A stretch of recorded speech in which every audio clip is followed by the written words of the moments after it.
Purihin ng Diyos sa mga awitin na ating inawit at nawa ay ito ang maging diwa ng ating pag-aaral or pangangaral ngayong hapon na ito. Nais ko na tayo ay hilingin para yumuko muna, sumandali at pumikit. Tayo ay humingi ng tulong sa Diyos.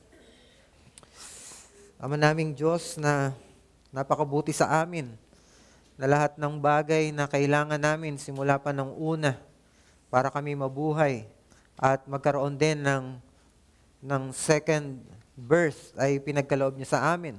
And even this whole journey namin as a Christian, you have been providing us what we are needing sa aming pong buhay pananampalataya. You never leave us. At sa lahat ng mga pagkakataon nandun ka. Kaya maging sa pakikibaka namin sa aming kaaway na talunan na, ngunit in guerrilla warfare ay patuloy pa rin na sinusubukan kaming atakihin. Nandoon ka at nagpo-provide ka ng lahat ng aming pangangailangan para tumindig. Kaya pinupuri ka namin sa hapon na ito. At nawa ang pangangaral ngayon, ang inyong salita ay maging makapangyarihan para kilusin kami na paalalahanan na patuloy na depende sa iyo at sa mga provision mo ng mga kasangkapan upang kami ay tunay na magapi ang kaaway. Salamat po sa pagkakataong ito. Dalangin namin, kayo po ang maluwalhati at bigyan mo kami ng kalakasan na pisikal, ganun din ang spiritual. Indeed, our spirit are conditioned to hear your word, but our flesh is are weak. Kaya tulungan mo kami. Help us be on our ground na sa pakikinig ngayon ng inyong salita. Salamat po, dalangin namin ito sa pangalan ng aming Panginoong Yesus. Amen. Nais ko na basahin yung ating text sa hapon na ito. This is from Ephesians chapter 6, 14 to 17, but allow me to begin from verse 10. Finally, be strong in the Lord and in the strength of His might. Put on the whole armor of God, that you may be able to stand against the schemes of the devil. For we do not wrestle against flesh and blood, but against the rulers, against the authorities, against the cosmic powers over this present darkness, against spiritual forces of evil in heavenly places. Therefore, take up the whole armor of God, that you may be able to withstand in the evil day, and having done all, to stand firm.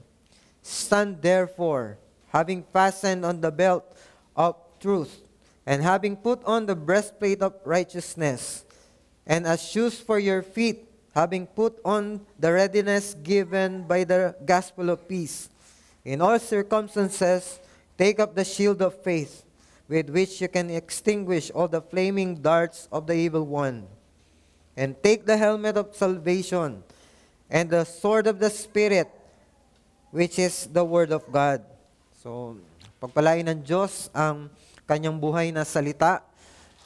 Ito ang paglilista or enumeration ni Pablo ng mga bahagi ng whole armor na kinakailangang isuot ng mga mananampalataya sa Efeso. Ibig sabihin doon sa una nating mga pinag-aralan, yung salitang whole armor dyan is it must be put on completely, na walang anumang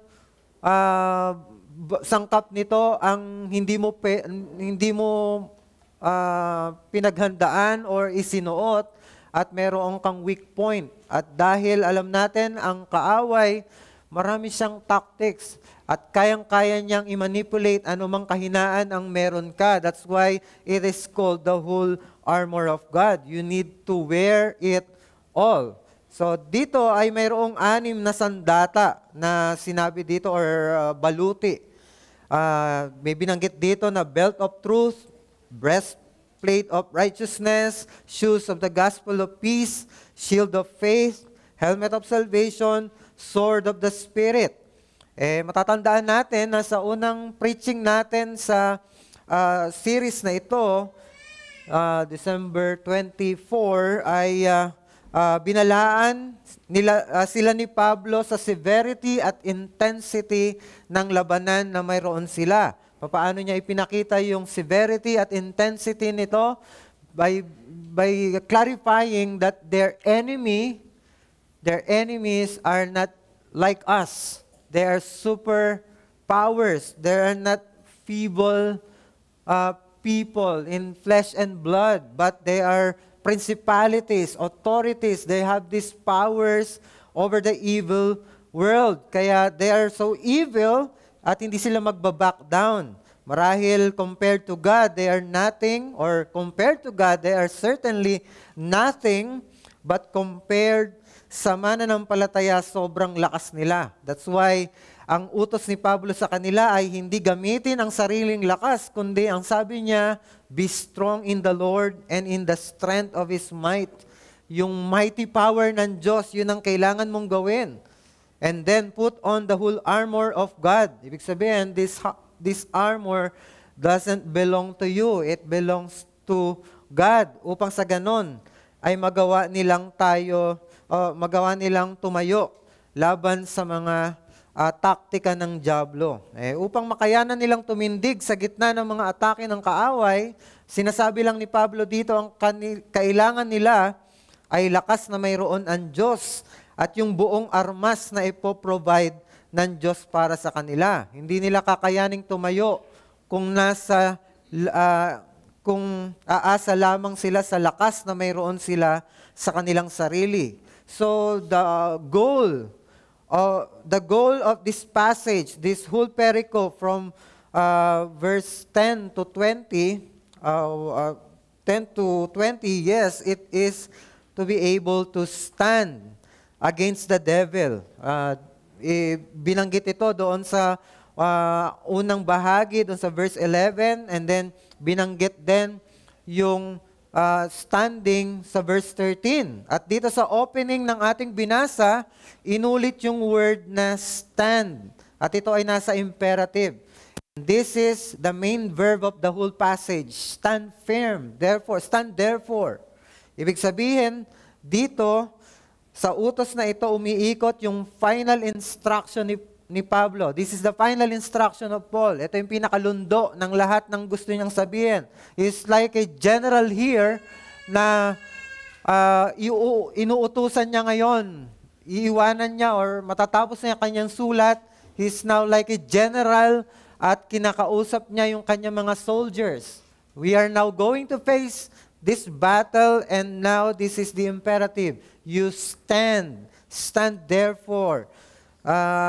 And this is the main verb of the whole passage. Ibig sabihin dito, sa utos na ito umiikot, yung final instruction ni Paul, nais niyang tumayo silang matatag laban sa puwersa ng dyablo. Kaya nga ang ating series title is Standing Firm.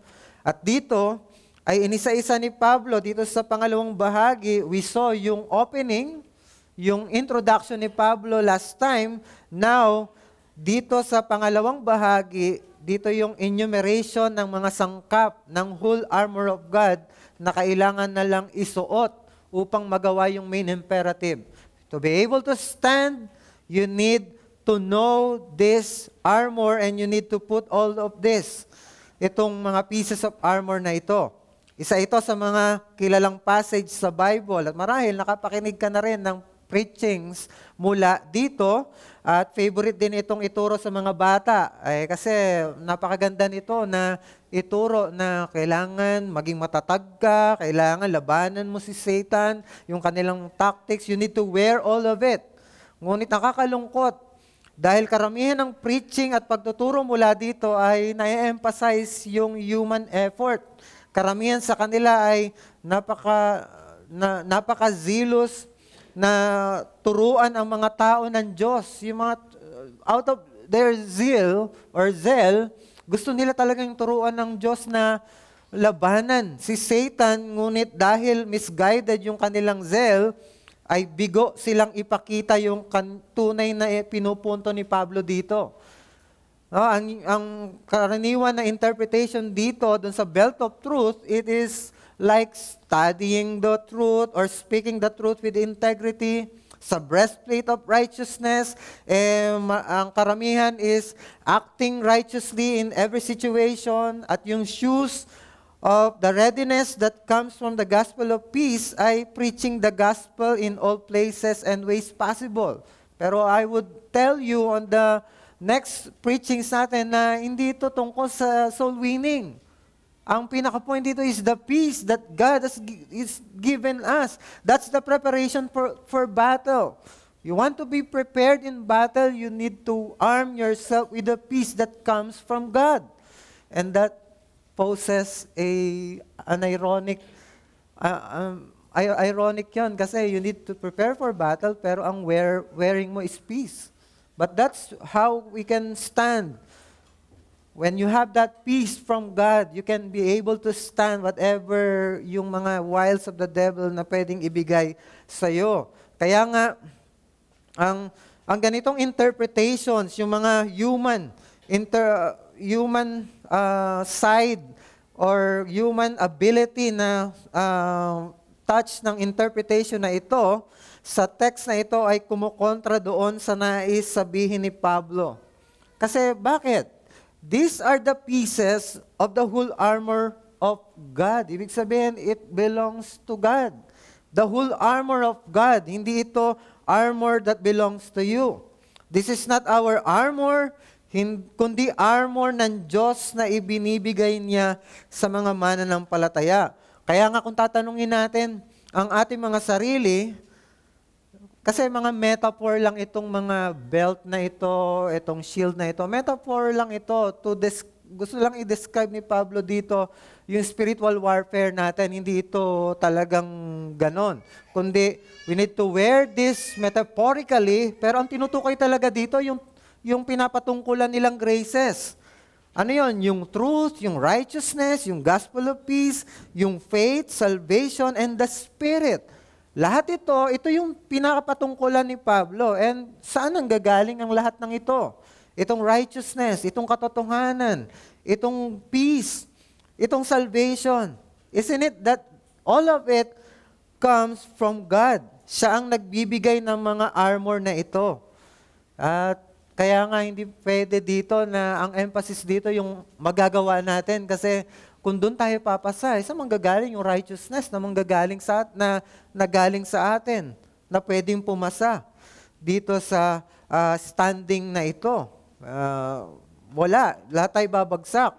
Salamat dahil hindi ito galing sa atin at nakasalalay sa atin. Kasi kung nakasalalay sa atin, mabibigo lang tayo sa pagharap natin kay Satanas. Kaya nga, dahil ito'y sa Diyos at provision niya, ito para sa atin, ay hindi tayo mangangamba na babagsak tayo. Kasi kung galing sa atin at ang utos dito is yung righteousness na yon ay galing sa atin, gawin mo yung maging tapat ka, there's nothing wrong kung gawin mo yon, pero ang sinasabi dito ni Pablo, this pieces of armor doesn't belong to you. It belongs to God. Binibigay lang sa iyo. At kung ganon, provision pala ito ng Diyos at ito mismo ang armor na winer ng Diyos on the Old Testament. Sa Isaiah 11 verse 5, pinapakita doon that the Lord, si Yahweh, siya ang real army. Siya warrior for the salvation of His people. At yun mga ginamit niya ng mga images doon is exactly itong mga shield na ito, itong kalasag, itong belt na ito. Lahat ito ay ginamit, subok na ni Yahweh at ipinagkakalob ngayon sa iyo. So this belongs to God. Kaya nga kung dahil galing ito sa Diyos, hindi tayo mangangamba na babagsak tayo. Ang confidence natin ngayon ay hindi sa ating sarili, kundi sa abilidad ng armor na ibibigay ng Diyos. Or pwede natin sabihin, sa lakas na mayroon ang Diyos. Or sa pinakamagandang sabihin is sa Diyos mismo. Ang confidence natin hindi sa sarili natin, kundi sa Diyos mismo. Sa madaling salita, kung suot natin yung mga bahagi ng armor na nanggagaling sa Diyos, ay magagawa nating confident na tumayo laban sa atake ng kaaway. Kaya nga, we can draw a message from this text that goes like this. The fact that the pieces of the Christian's armor come from God means that we can confidently stand against Satan's attack while wearing them. Yung katotohanan na yung pieces ng Christian armor na ito ay hindi galing sa atin, kundi galing sa Diyos, nangangahulugan ito na kayang-kaya natin na maging confident na tayo makatayo against Satan attacks habang suot-suot itong mga baluti na ito. Ang nagbibigay sa atin ng confidence na makatayo talaga laban sa kaaway ay hindi yung pagkakaroon ng sariling integridad, pagsusuot ng sarili nating katwiran, sariling kapayapaan, kundi sa mismong katotohanan ng Diyos, katwiran ng Diyos, kapayapaan ng Diyos, kaligtasang mula sa Diyos at sa Espiritu ng Diyos. Gusto ko lang linawin itong mensahe na ito na hindi ko sinasabi dito na wag na tayong kumilos. Hindi mahalaga ang disiplina natin. Ang katotohanan, mahalaga yung disiplina natin. Mahalaga yung efforts natin na mabuhay ng matuwid, maging truthful, maging tapat sa ating mga dealings, mabuhay ng mapayapa. Mahalaga yung mga bagay na yon at ito ay nakakatulong sa atin as long as itong mga ito ay nagtutulak sa ating magtiwala sa biyaya ng Diyos. Ang binabaliwala, ang pinoproblema, or ang kinakalaban ng mensaheng ito ay yung akalain o inaakala natin na dahil ginagawa natin yung mga bagay na yon, we are being righteous, we are being truthful sa lahat ng ating mga dealings. Dahil doon ay magiging matatag na tayo laban sa kaaway kasi matatalo tayo kung gano'n ang ating iniisip. Dahil sa ating mga efforts, na aminin natin, there are times na pag nagagawa natin yung mga spiritual disciplines natin, whenever nakapag-meditate ka ng salita ng Diyos for the whole week, meron tayong sense ng security na parang ang tingin natin, we're invincible. Pero check natin yung ating invincibility. Is it because we are depending on the grace of God or we are being dependent on our yung effort natin?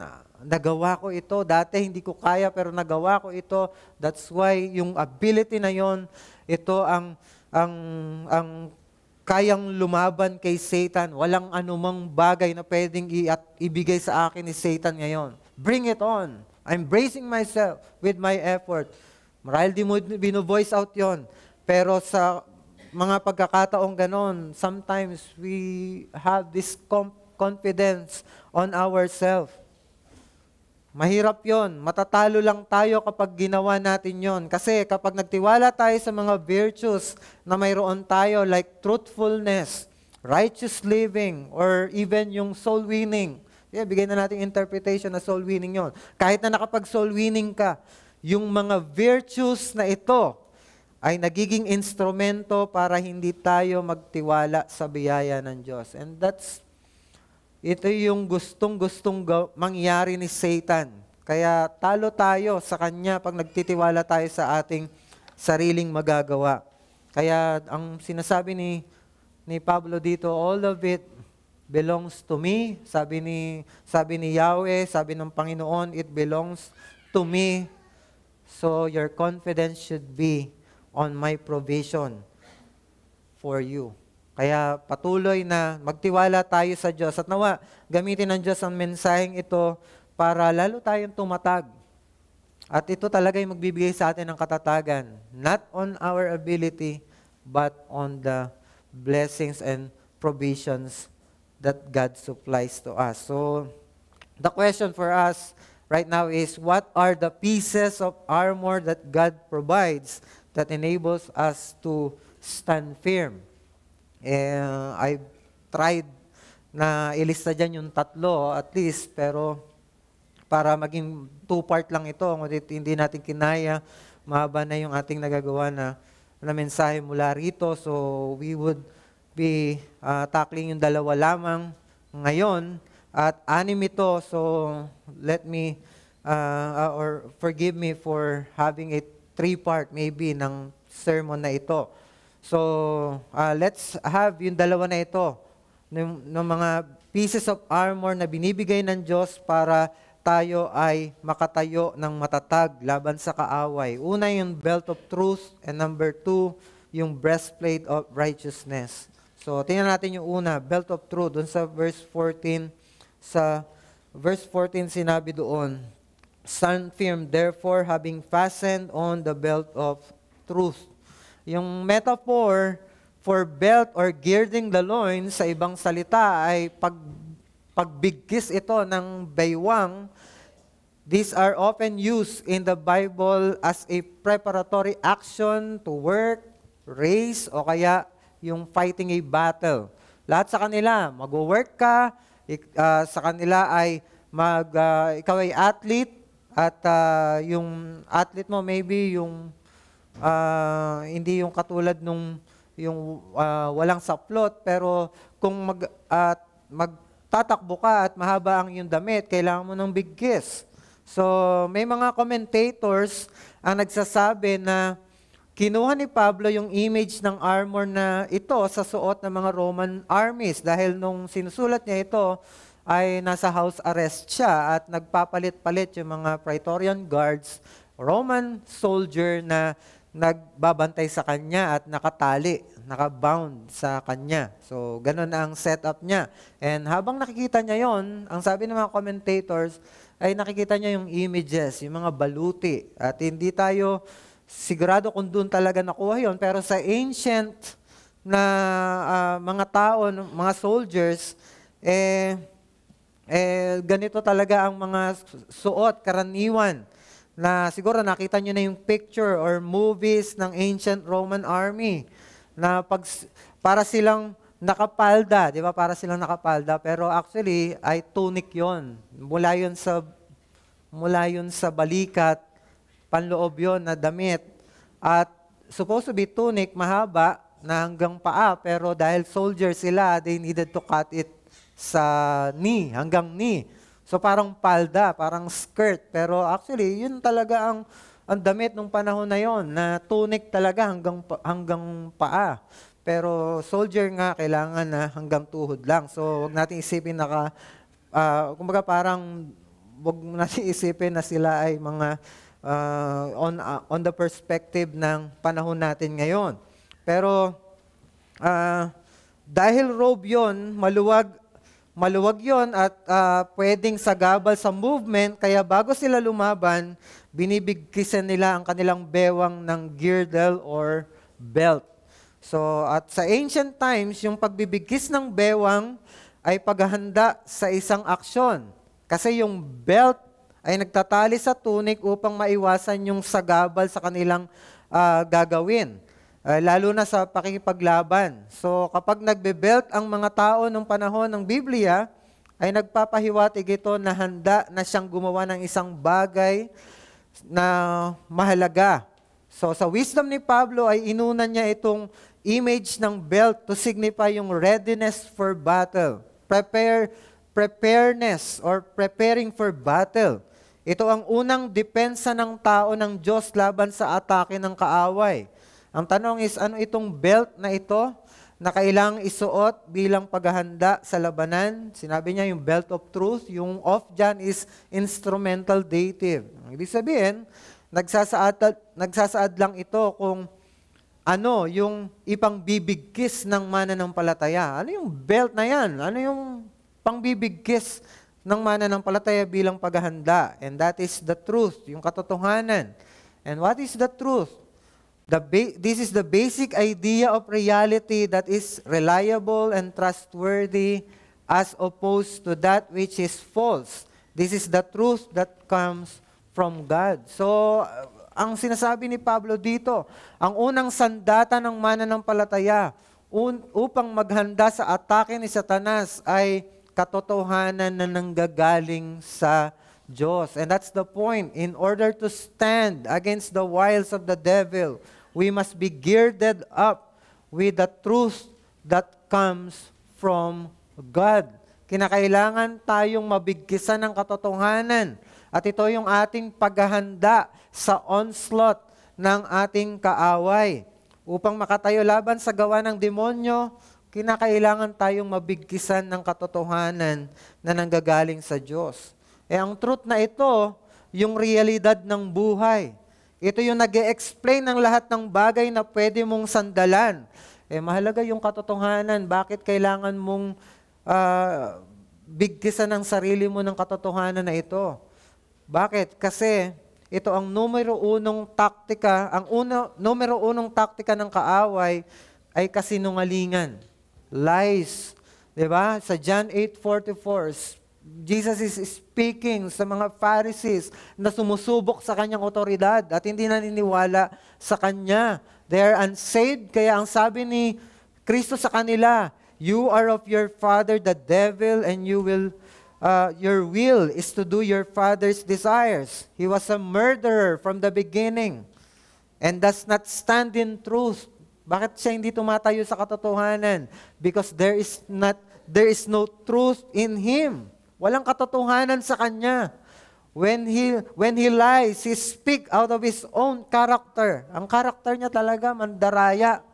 Ang character niya talaga is hindi siya magsasabi sa iyo ng katotohanan. Lahat ay may bahid ng kasinungalingan. Maaring may katotohanan doon or ginagamit niya yung katotohanan pero may something na pwede niyang baluktutin konti, ibahin niya ng konti, wordings, pero ang laki ng implication. Di ba? Yung ginawa niya kay Eve. Di ba? Di ba sinabi niya, hindi, pag kinain mo yun, hindi ka mamamatay. Di ba? Kaya, ganun yung kanyang character. Bakit? For he is a liar and the father of lies. So, ang daming inulit-ulit doon na lies, ilang beses na siya ay hindi tumatayo sa katotohanan. Wala ang katotohanan sa kanya. He lies. At yung kanyang character ay liar. And he is the father of lies. So, what truth can you get from this enemy? Tinatawag siyang deceiver kasi nilalanse. Nilalanse, parang niluloko niya tayo. Yung mga tao, niloloko niya. Sa kanya, yung evil ay nagmumukhang good at yung good ay nagmumukhang evil. Para tayong isda na inaakit niya sa kanyang mga pain na nagmumukhang masarap sa ating paningin, ngunit sa loob nito, nandoon yung poisonous hook, deadly hook, na magkakaroon na tayo ng stronghold. Magkakaroon na siya ng stronghold sa atin. Just like a string that he can pull para ikaw ay pasunodin sa kanya once na malunok natin yung kanyang pain na yon. Titempt niya tayong gawin ang kasalanan na gusto nating gawin by our nature, by our sinful na laman. Kahit alam nating mali, ipinapakmukha niya sa atin na okay lang, masarap yan, makakabuti sa iyo yan. Ipapaisip niya sa iyo at sa atin na okay lang yan. No, papaisip niya sa iyo, maybe sa mga kabataan dito or sa most of us, sex outside marriage is good for your health. At yung covenant mo sa iglesia na mabuhay ng may purity ay hadlang sa iyong kaligayahan. You see yung pagbaluktot.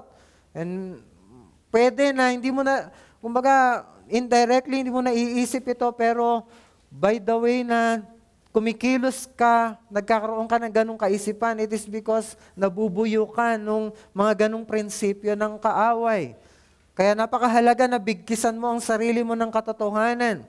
Katulad ng sinturon, na bumibigkis sa anumang loose ends na nagsasagabal sa iyong pakikipaglaban, bigkisan mo ito ng katotohanan. Anumang loose ends sa iyong buhay, sa iyong paniniwala, bigkisan mo ng katotohanan. Ibig sabihin, iayos mo ito by sound doctrine. Ang loose ends na ito na pwedeng gamitin ng kaaway para pabagsakin ka marahil sa iyong isipan, sa iyong paniniwala, sa iyong doktrina. Baka may loose ends sa iyong doctrine.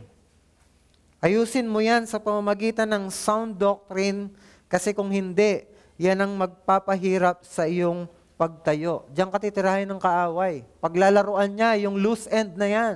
Para hindi mo iniisip, pero baka iniisip mo, siguro napakabait ng Diyos at hindi niya ako papaluin. Hindi niya ako, I can get away with this sin na meron ako. Kaya patuloy ka lang, paglalaruan niya ng kaaway. Gagamitin niya yan. That's the loose end that you need to be gearing off. Ito yung dapat mong bigkisan ng katotohanan. Kontrolin mo yon. Ayusin mo yon sa pamamagitan ng sound doctrine, ng biblical na mga prinsipyo. Kaya nais ko na hamunin kayo. Have all loose ends on your belief be checked with the truth that comes from God. I-check mo lahat ng loose ends ng iyong paniniwala doon sa katotohanan na nanggagaling sa Diyos. Check mo, baka may dispalinghado sa iyong paniniwala mula sa maybe dati mo pang paniniwala at napunta ka na rito sa Reform pero hindi mo pa rin naaayos. Dala-dala mo pa rin yung doktrina o yung paniniwala na yon. Ang marahil, makapagbigay lang ako ng dalawa. Una is, I can hide my sin for a long time without repenting and stopping and no one will know. And then, pwede akong bumalik sa Diyos at burado na yon. Kumbaga, hindi na malalaman ng sino man. Pero ginawa mo for a long time, ginagawa mo for a long time, iniisip mo, darating din ang time, tigil ko to. Walang makakaalam nito hanggang itigil ko ito. Wala sana sa atin na may matagal nang inaalalang or inaalaga ang kasalanan na kung malalaman, sadly ay magiging scandalous. Pero kahit na scandalous, hindi mo iniiwan dahil sa paniniwala na kayang-kaya mong itago ito sa mga tao. Hanggat hindi makikita ng aking mga kapatid, hanggat hindi ako ma-identify na ako pala yun. Paano mo i-check yon? Have that check, mga kapatid. Nawa ay mapaalalahanan tayo ng katotohanan na yung tinatawag na sa Latin word na coram Deo. What is that? Yung paniniwala na lahat ay hayag sa Diyos. In the presence of God. Na lahat ng ginagawa mo, hayag, alam ng Diyos, nakikita niya. At dahil hayag ito sa Diyos, may gagawin ng Diyos dyan at pwedeng i-expose niya yan publicly at manlulumo ka sa kahihiyan kung hindi mo ititigil at hindi ka magre-repent. May kakaibang kapangyarihan dahil buhay ang Diyos. May kakaiba siyang paraan kung paano ma-expose yung ating mga kasalanang inaalagaan. Kaya, the warning is, bigkisan, labanan mo yung kaisipan na yan. Marahil yung kasalanan na yan, nanggagaling dun sa kaisipan na I can get away with it. Walang makakaalam. Tabunan mo yan ang katotohanan that all is seen by the all-seeing God. Kaya nga, tingnan natin yung ating mga sarili. Pangalawa, maybe ito yung simpleng mga kaisipan, loose ends ng iyong paniniwala. Bata pa ako, matagal pa ako mamamatay, kaya saka na ako maglilingkod sa Diyos at magpapakatapat sa Kanya. Alam niyo yung katotohanan? Maiksi lang ang buhay at hindi natin hawak ang bukas. Katulad sa preaching kanina, hindi mo na alam kung hanggang kailan yung buhay ng tao. At maging yung buhay mo, hindi mo alam, baka bukas wala ka na. Kaya kung may ipinapagawa ang Diyos sa iyo, maliwanag sa iyo, by the providence and by the wise counsels that are being given sa iyo sa mga tapat mong kaibigan at mga nakapalibot sa iyo, mga spiritual na tao, gawin mo to ngayon na. Kaya kung preacher ka ngayon, You preach as if you would never preach again. As if mamamatay ka na bukas. You give all your best. And I hope I am doing it right now. I may be a failure, but I hope I can do this. At kung parents ka, you better train your child in the way of the Lord right now. Kahit na malaki na sila or maliit pa lang, gawin mo na ito ngayon dahil baka hindi mo na ito magawa sa susunod na panahon. Whether sila ang mawala or ikaw ang mawala or sila ang mawala ng pagkakataon or ikaw ang mawala ng pagkakataon. Kaya you do it right now. Huwag mong paniwalaan yung mahaba pa ang buhay at I have all the time that I need. Pero alam nyo, dahil anak ka ng Diyos, nasa iyo na ang katotohanan. You want to know kung nasaan ang katotohanan, nasa iyo na ang katotohanan. Why? Bakit? Dahil si Kristo ay nasa iyo na. Si Kristo ang katotohanan. He is the way, the truth, and the life. Kay Kristo ay matatagpuan mo ang susi ng buhay, ang realidad ng buhay. 'Di ba nung siya ay nililitis ng mga nasa paglilitis, ang judgment sa kanya, walang sino mang tao nakapagsasalita ng ganitong otoridad. Na kaya niyang sabihin yung katotohanan na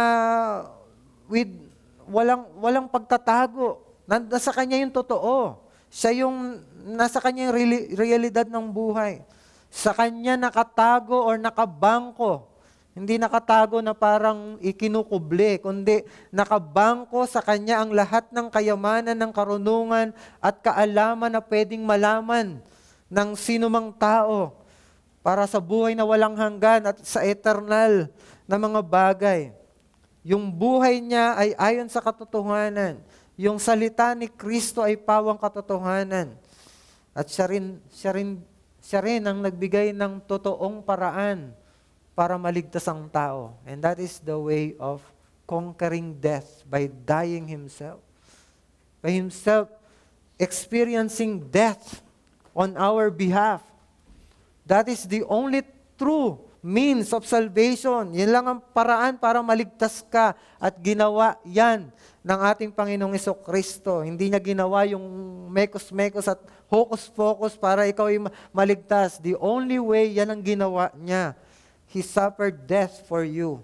So faith in Him gave us everlasting life. Because of that truth na ginawa ni Jesucristo, ay ligtas tayong lahat. So meditate on Christ. His life and His Word will guide you into all truth.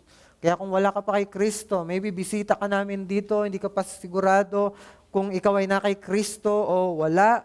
Sad to say, alipin ka ng dyablo ngayon at nasa ilalim ka ng kanyang numero 1 kapangyarihan, kasinungalingan. You should know the truth, and the truth shall set you free. The truth is, only by trusting in Jesus that you can be saved. Dahil siya ang namatay para pagbayaran ang kasalanan ng kanyang bayan. Kaya ino-offer ngayon yung ginawa ni Jesucristo at si Kristo mismo ino-offer sa iyo. Magtiwala ka sa Kanya at ikaw ay maliligtas at mapupunta ka sa katotohanan na siya magpapalaya sa iyo. Pangalawa, yung breastplate of righteousness. Ibinanggit yan doon sa verse 14 pa rin. Alam niyo yung breastplate of righteousness, it is a protective gear that protects the chest of ancient soldiers. At hindi mahalaga dito yung breastplate. Ano lang dito, ang pinaka-pinupunto dito is yung genitive of opposition or yung righteousness mismo. Kasi yung off dito, yung pag sinabing breastplate of righteousness, yung off dito is genitive of opposition. Ibig sabihin, nito ay yung breastplate na tinutukoy dito ay yung righteousness. So, metaphor lang talaga yung breastplate. Pero ang gusto sabihin ni Pablo dito, you wear this righteousness on your chest, on yourself. You wear this. So, being the armor of God, ito ay tumutukoy sa righteousness na galing sa Diyos. Ito yung tinutukoy ni Pablo doon sa Romans 3:21, a righteousness of God that comes through faith in Jesus Christ to all who believe. Ito yung katwiran na na-earn ni Kristo by His sinless life. Na nung tayo nagtiwala sa Kanya, pinatong sa atin. On our account, we are now declared righteous by God. Dahil sa katwirang ito, dineklara na tayo ng Diyos na napawalang sala, matuwid na sa Diyos. Itong katwirang ito, ang baluti na gusto ni Pablo na isuot nila laban sa mga atake ni Satan. Siya, di ba? Siya yung diabolos. Ibig sabihin ng diabolos, accuser or slanderer. Kaya ang isa sa gawain niya ay questionin yung status ng mananampalataya sa harapan ng Diyos. Sa ganitong pagkakataon, ang sandata ng mananampalataya upang makatayo ng matatag ay alalahanin kung sino sila dahil kay Kristo. Na dahil kay Kristo, sila ay constantly na tinatanggap at tinatawag na saints. Dito, by the way, sa Ephesians, constantly tinatawag silang saints. Palagi silang tinatawag ng mga banal, mga anak ng Diyos dahil sa merit ni Kristo. And because of that, ang pinupunto ni Pablo dito, we can only stand against Satan's accusations by remembering that because of Christ's merit, we are righteous before God. No? We can only stand against Satan's accusations by remembering that because of Christ's merit, we are righteous before God. At gusto ko nalinawin at i-emphasize na rin yung word na remembering. Kasi past tense na yung justification natin nung tayo ay naligtas. Naigawad na sa atin yung righteousness ni Kristo nung tayo manampalataya sa Kanya. Kaya nga yung ginamit ni Pablo na word or phrase dyan ay nasa perfect participle, yung having put on. Ang ibig sabihin ng having put on, yung perfect participle, it expresses that the action has been completed in the past. Nangyari na. So, yung pagsuot pala, yung command pala ng pagsuot ng armor na ito, hindi command na isuot mo, kundi, kumbaga, alalahanin mo, you have already put this on. Alalahanin mo ito.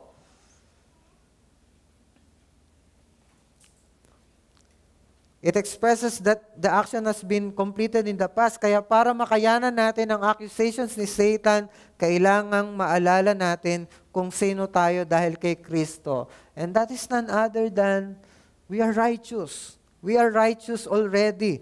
Marahil sinadya ni Pablo na gamiting metaphor yung breastplate para tukuyin yung katwiran ng Diyos kasi pinoprotektahan ng breastplate yung dibdib, lalo na yung puso. At katulad sa labanan, yung puso na yon ang pinupunterya ng mga kaaway para patay sila agad. At katulad din nun, pinupunterya din yung ating puso bilang seat of our emotions, pinupuntirya, ito rin ang pinupuntirya ng dyablo. Gusto ni Pablo na mawala gusto ni Satan ng kaaway na mawala yung assurance natin. He wants us to feel unworthy of God. Ito yung, para yung emotions natin maging low, melancholic. Kasi ang gusto niya, isipin natin, yung mga kasalanan ginagawa mo, yan ay indikasyon na hindi ka talaga tinatanggap ng Diyos. Sa mga pagkakamali natin ay nariyan si Satan para iparamdam sa atin at tayo ay talunan sa buhay Kristiyano at dahil doon, ang Diyos ay hindi na interesado sa atin. Wala na siyang pakialam sa atin because we have failed. Ganun ang sinasabi ni Satan sa atin. You have failed and God is no longer interested sa iyo. Dahil doon, nagiging matamlay ang buhay pananampalataya natin. Dahil din dito, sinusubukan nating gawin ang lahat ng makakaya natin para maging good enough tayo sa Diyos. I have failed. I am not good enough. Kaya kailangan kong gumawa ng anumang effort at gawin ang lahat ng bagay para umabot ako, bumalik ako doon sa estado that I am again good enough sa Diyos. Alam niyo, nakakapagod yon. Pag ganon, Ang nagwawagi, hindi tayo, kahit kumbaga, matry mo man sa saglit na panahon na sa tingin mo, you're being good enough, dahil sa effort mo, ang talo ikaw, ang panalo si Satanas. Bakit? Ang sagot para dito, hindi pag-try na maging good enough sa Diyos, kundi alalahanin na dahil kay Kristo, tayo ay already good and accepted by God. We don't need to be good enough. We are already good sa estado ng Panginoon, sa harapan ng Panginoon. Di ba? Yun yung sinasabi ng pambungad na verse ng Romans chapter 8. Sa verse 1, Therefore, there is now no condemnation for those who are in Christ Jesus. Wala nang pag-uusig, wala nang paghuhusga, paghatol sa atin. Kung tayo na kay Kristo, isang kasinungalingan na isipin na tinatanggihan o tinatalikuran tayo ng Diyos. Kung anak ka ng Diyos, never kang tatalikuran niya. Ginawa na niya yan noon. Tinalikuran niya na yung kanyang bugtong na anak para bumuhos sa kanya yung puot niya. At dahil nangyari na yon, wala nang puot na kailangan mangyari sa iyo at hindi niya siya tatalikod sa iyo. Ang Diyos lamang ang may karapatan na akusahan tayo, ngunit hindi niya ito gagawin. Ito hindi niya tayo aakusahan dahil mahal niya tayo kay Kristo. At gusto kong linawin, hindi ito nangangahulugan na wala lang sa Diyos yung ating mga pagkakasala at pagkakamali. Gusto ng Diyos na mabuhay tayo ng matuwid. At ayaw niya na tayo ay nagkakamali, ayaw niya na tayo ay nagkakasala, pero hindi niya tayo hinuhusgahan dahil doon.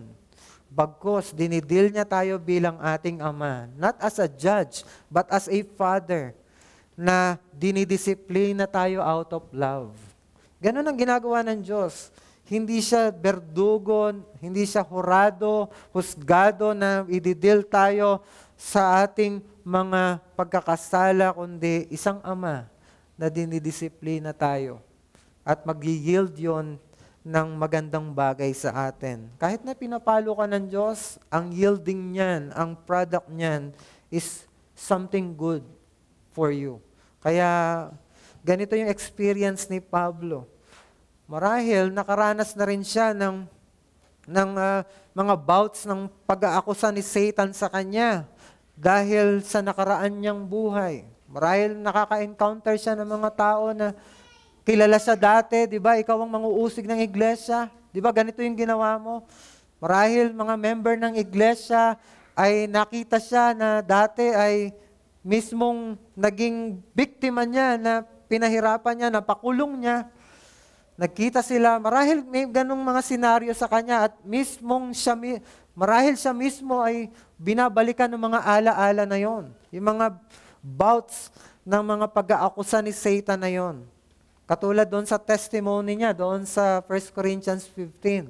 Diba sa 1 Corinthians 15, pinatunayan niya yung gospel totoo, nakita ng mga ganito, nakita ng mga tao, and last of all, nakatulad sa isang tao na untimely born at hindi worthy na pagpakitaan ng Panginoon dahil I am the least. Sabi niya doon sa verse 9, for I am the least of the apostles, unworthy to be called an apostle because I persecuted the church of God. Ang inaalala niya yung nagawa niyang pagkakasala. Kung tayo siguro magsasalita nito, lumuluha tayo, parang lugmok tayo, hindi tayo makatayo, inaalala natin, ito yung mga nagawa ko, I am not worthy sa Panginoon.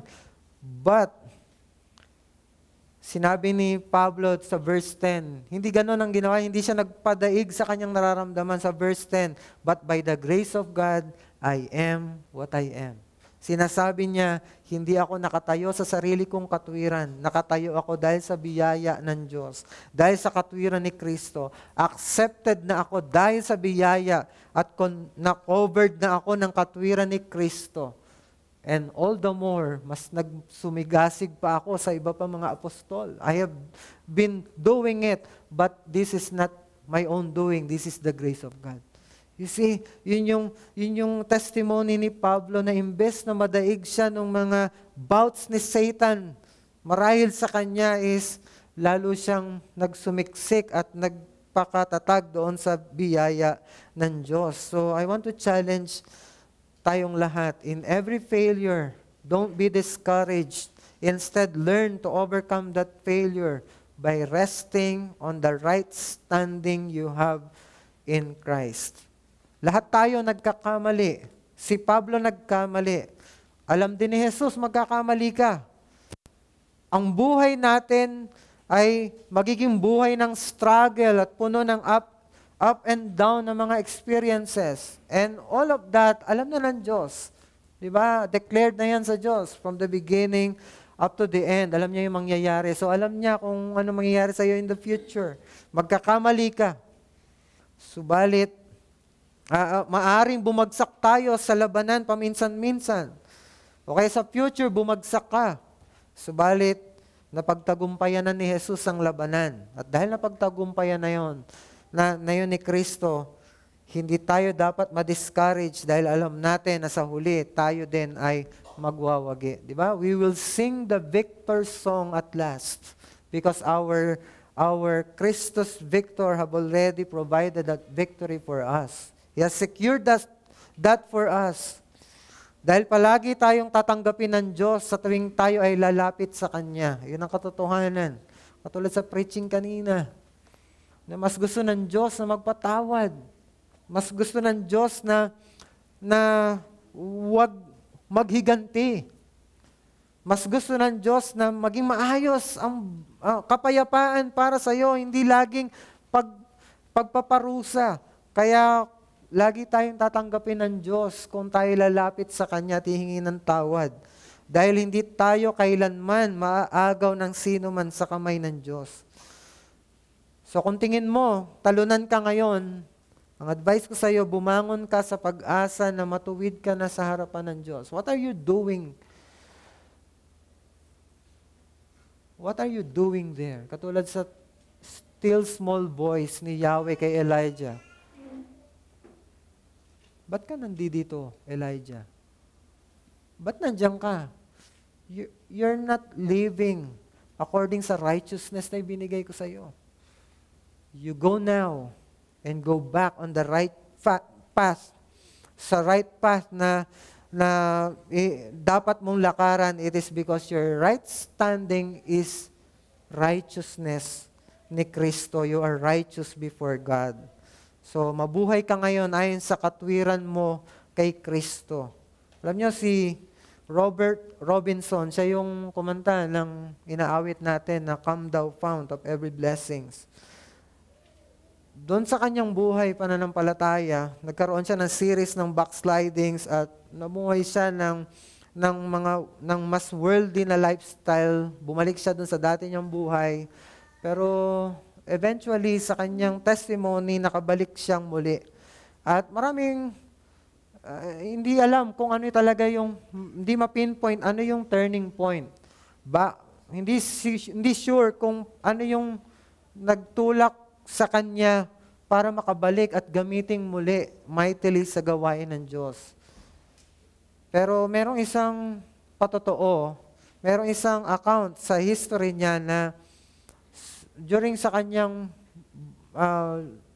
mga bouts ng kanyang backsliding sa isang trend, nakasabay niya isang babae na may binabasa.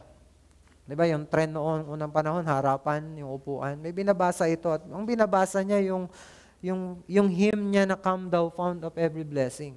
Tapos, na-mesmerize itong babae na ito. Pinakita niya dito kay Robert Robinson. Ang ganda ng lyrics ng ano dito, di ba? Ang sabi ni Robert Robinson, Madam, I am the man who wrote that song. And I would pay 1,000 thousands just to bring back the thought and feeling that I had back then.